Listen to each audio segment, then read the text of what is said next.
constant attempt to try to figure it out on my own. Um, I didn't tell many people that I was struggling with addiction, and I thought for sure that eventually I would be able to just figure it out. I was pretty capable in other parts of my life. And so I figured, why would this addiction thing or this recovery thing not work based on my self-will and my intelligence um, and my motivation? But after years of pain of wanting to be sober, but being unable to stay sober, I eventually surrendered and I eventually decided to ask for help. And I couldn't have done that if I didn't start with an acknowledgement that I would not be able to do this on my own. The way that I was going about it was not working. And so that's a tough pill to swallow in the beginning, especially because if you have a big ego. And so the idea of understanding that I do not know how to do this. What I'm doing isn't working. It's a tough pill to swallow at first, but a pretty amazing thing happens when you decide to surrender and admit that this thing's got you licked. It kind of opens you up. You become a little bit more open-minded, and that's when the change can really start to happen, or at least that's when it did for me. I'm John, and I recover loud. Recover loud, let your voice ring clear. Together we stand, no more hiding in fear. With every success, our stories ignite. We celebrate life, we're ready to fight. Ready to fight. Oh, ready to fight. Let the world witness what we found. In recovery's light, we'll always be proud. Let the world witness what we found. In recovery's light, we'll always be proud. Hi, welcome to the show. Um, I appreciate you taking the time to share your journey with us, John. So, can you tell me a little bit what it was like for you growing up? Well, growing up, I grew up in New Jersey, and it was from the outside, a pretty standard looking life. I did not have any of those sort of traumatic experiences that some people in addiction have. And so from the outside, you would think that I was a pretty happy-go-lucky kid. But the truth of the matter was not that. My subjective experience of my life growing up was one of immense fear and immense suffering. Now, as a kid, I couldn't have like phrased it that way. I didn't know that's what was happening when I was growing up, but I found myself extremely uncomfortable in my skin. I always felt a little bit different, a little bit on the outside, and like there was something wrong with me.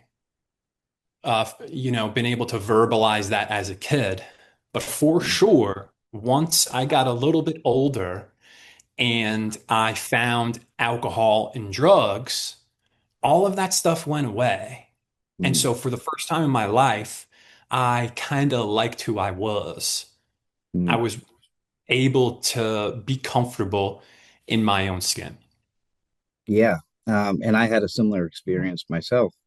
Growing up was normal, or so I thought. But once I realized it later on, um, I wasn't doing the normal things. I wasn't, um, you know, just the day-to-day stuff. So, John, can you tell me what was your first substance that you used? Well, the first thing I tried was cigarettes. And Mm, so some people might not consider that like well, of course it's addictive, but it's not mm, necessarily a drug. For me, when I first tried cigarettes, that was the first time in my life where I felt cool. And for me, being bad was the way that I was able to get out of myself. Sort of being bad was the way that I got to feel like I didn't have to be me. And so when I was a kid, I would like steal from the store. And for some reason, the terror of doing that was attractive to me. And so then I started smoking cigarettes and I finally felt cool. But my use was pretty standard in Mhm. high school, drinking on the weekends, at parties, not compulsively, smoking a little bit of weed. And it was definitely not problematic yet. It was still pretty fun. Mhm. It wasn't affecting the other parts of my life in any way, really, except kind of making them better. And so I thought I was good. I had arrived. Mhm. But when I was 18 or 19 was the first time that I tried OxyContin. And I had never heard of it before. I knew that there was pills and different things that people took, but I just saw this little thing that was inside of a prescription bottle. And I thought, how bad could it be? And I was at a friend's house and they were handing out Oxy 80s. And so I popped one in my mouth and they said, "Did you just take the whole thing?" And I was like, "Yeah. What's wrong with that?" And they were like dying laughing. They're like, "Oh, you're in for it now, dude." And I Mhm. could not possibly imagine what I was in for at that point in my life. Yeah. Later that night, I was at home, and the way that I felt, I was convinced that I wanted to feel that way forever, every minute of my life, every day of my life, for the rest of my life. Mhm. I could not understand in that moment, but what happened was I slowly but surely decided to surrender everything in my life for this drug. Mhm. And it was a very long time from that point that I was able to get my life back on track. Yeah. Um, so how bad did it get for you? Uh, Well, it got bad pretty quick. I started to try to use oxys every day.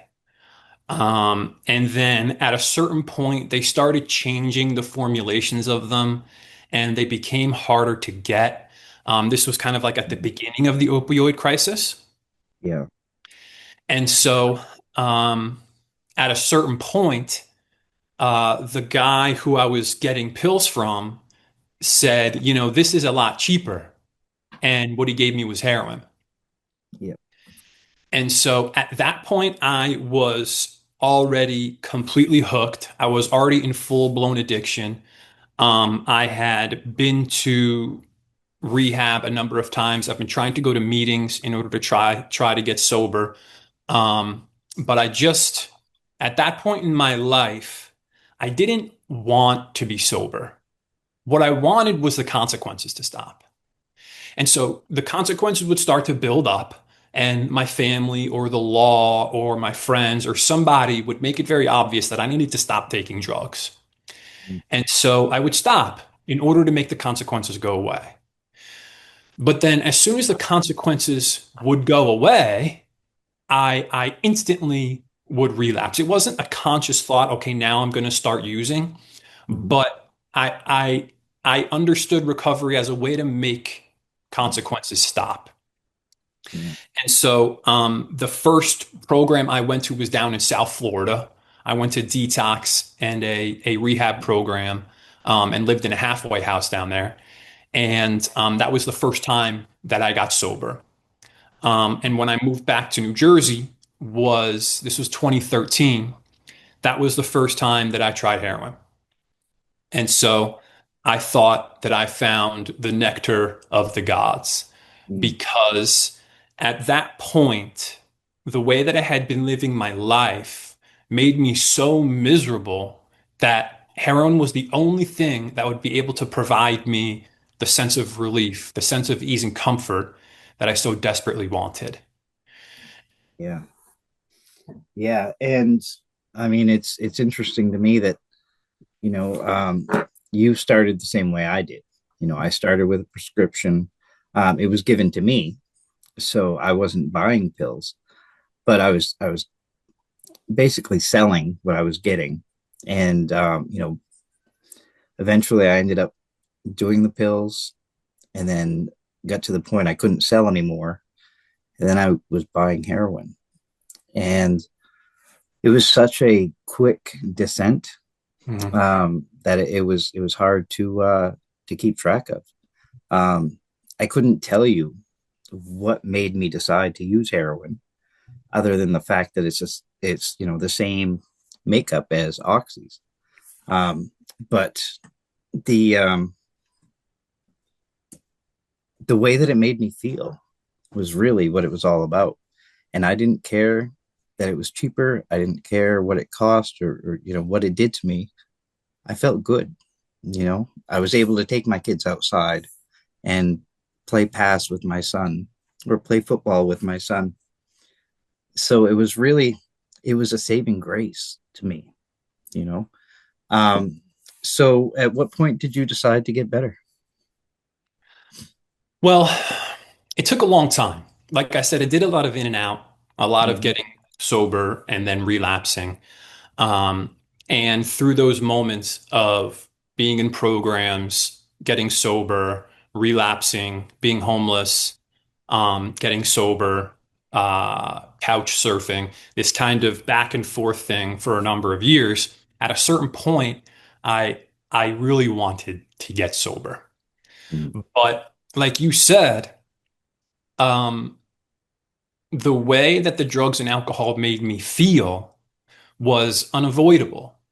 At the end of the day, drugs and alcohol are an attempt to control the way we feel. Mm-hmm. And so if I am unable to control the way I feel sober, I'm cooked. And so I would put the drugs down and I wanted to get sober, but the way that I was living my life, the way that I thought, the way that I acted, the way that I led my life kept me miserable and uncomfortable to the point where there was nothing on earth that was going to be able to give me relief besides continuing to use drugs. So after a few years of trying to stop, being unable to stop, that's when you reach the point that they call incomprehensible demoralization. And I knew that I was cooked. I knew that I was not going to be able to do this on my own. And so when I was 27, I was about to be homeless again. And my family was not talking to me. My friends were not talking to me. I had no plays left. I had played every card that I could possibly imagine in order to continue to use drugs. But Mm-hmm. there was nothing left. I had hit the end of the road, and my sister came and picked me up where I was living, and she told me that my family was not going to have a relationship with me anymore. They were completely done. And so she said, I got you a ticket to go to a program in California. And, this is the last thing any of us will ever do or say to you. And so at that point, I did not want to be homeless again. I had done it a couple of times, and I think eventually my life force was just like sucked from me, and I couldn't imagine doing it again. And so I said, "Is it co-ed?" And she said, "Yeah." And I said, "Sign me up." Right. And so I moved from New Jersey to California with no sense of wanting to be sober. It's better than being homeless. It was, let me just get out of what's going on in my life in New Jersey. I also had a charge that I didn't want to appear for. And so I moved to California so I wouldn't have to basically go to jail. And I'll tell the story of going to a program in California and people in their head see, what's that place called? Journeys or Passages? Oh yes, passages. Right. Yes. It was not that. No. It was in downtown LA. Mm-hmm. Um, and it was a place called the Dream Center. And they had a number of ministries that they provided to the people in that area of Los Angeles. And so the program that I entered was called a discipleship program. They Mm-hmm. had a food bank. They served meals. They had a homeless families floor. They had a homeless veterans floor, and a number of other things. So this was not the cushy $50,000 a month equine therapy lay around type of place. It wasn't even a rehab program. It was basically like work therapy. And so we Mhm. lived in this building, no cell phone, no job, and I was there for almost 2 years, and it was Wow. faith-based. And at that point in my life, I had no concept of God or a higher power, and I heard what other people said about this stuff, but it Mhm. was like Chinese. And in this program was the first time that I got to step two. Step one was easy.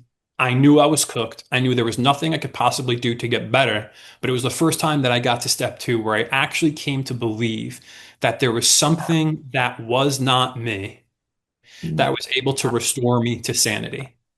And it was the first time that I finally surrendered this addiction problem. I finally said, I give up. I have no card to play left. I don't know what or who or where this God or higher power is or what he's like, but I just knew I wasn't trying to figure this out anymore. And for me, when I finally surrendered this problem, was the first time that I was able to achieve a little bit of relief that didn't involve drugs and alcohol. All right. Yeah. So what was it that you found either in yourself or in the program that that made it work for you? Well, um, that's a really good question. And for me, I think it's more accurate that I found something that was not within myself. I had been trying to figure this out on my own self-will for so long. And it was during this almost 2 years that I decided that I was no longer in the driver's seat. I wasn't trying to hold the reins. I wasn't the actor trying to be the director. And so it was kind of a surrender to this power that was not me, that was able to direct my life in a way that would be good for me. And that's scary. It takes a little bit of faith and belief that if I stop trying to make the conditions of my life be what I want them to be, if I stop trying to do that, it's a little scary. But I found that when I did that, my life had a way of coming together in a way that was impossible for me up to that point. Um, So what's the date of your recovery?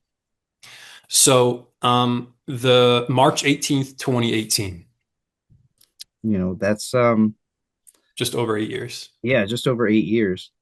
And I mean, what do you do today to keep yourself on track? Well, I'm pretty lucky and blessed to work at a treatment center right now. I, in my sobriety, got my master's degree in psychology, and now I work as an addiction therapist. And so, like I said, it's like the biggest blessing that has ever happened to me because I get to talk about my favorite subject every day of my life, which is recovery. And Mm. so, it is a job that can be frustrating because in a program, most guys don't really want to be there. Mhm. And so dealing with people in early recovery, because I know how painful it is, and because I know how painful it is to not get it, to not be able to make it work, it's hard to see people fall out of the program. Mhm. But it's a pretty good reminder to me every single day that I'm no more than one or two bad days away from being right back there. When I was in active addiction and I knew that I wasn't going to be able to make it work, it got pretty dark. And something that I say to people who have loved ones that are in addiction is that you're asking them to do something that is seemingly impossible. When you're in active addiction and you know you're cooked, it's like you're in the middle of the ocean, in the middle of a thunderstorm, 1,000 miles from shore, and you're just grasping onto this little life raft. And your family is 1,000 miles that way on shore saying, just let go of the life raft. And you go, what? You want me to let go of the only thing that is bringing me relief and comfort in my entire life? Mm. Hard pass. And so the fact of the matter is we do have to let go of the life raft. And it's a long journey to get from the storm to the shore. And it's impossible to do it alone. And so to people who are still in the storm, the best advice I have is ask for help. Understand that it's impossible to do on your own and that but it is possible to get from the storm to the shore. Yeah, that's great. Um, that analogy, I mean, it works because, here we are, we're grasping that life raft, and people are telling us to do the only thing that's keeping us alive, Mhm. or what we know afloat, So, to let go seems impossible, improbable even. Mhm. But if we let go, somebody will have us, you know. So, John, I want to thank you for joining me today and for sharing your story. Thanks, Mike. I'm really honored that you asked me, so thank you so much. Yes, thank you.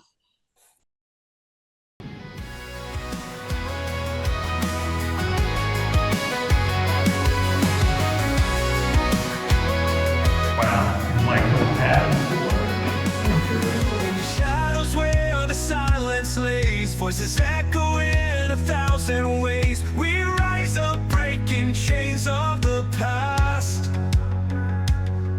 With courage and strength, we're free at last. Shout it out, let the world know. Together we rise, we won't be slow. Recover loud, let your voice ring clear. Together we stand, no more hiding in fear. With every success, our stories ignite.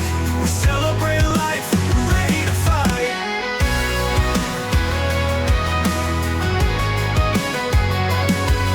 Each story told, a beacon of light. Through the valleys we ignite the fight. Hand in hand we'll chase away the fear. In this journey of hope we'll persevere. Hear the cries, the laughter, the pain. In our unity we'll break every chain. Recover loud, let your voice ring clear. Together we stand, no more hiding in fear. With every success, our stories ignite. We celebrate life, we're ready to fight.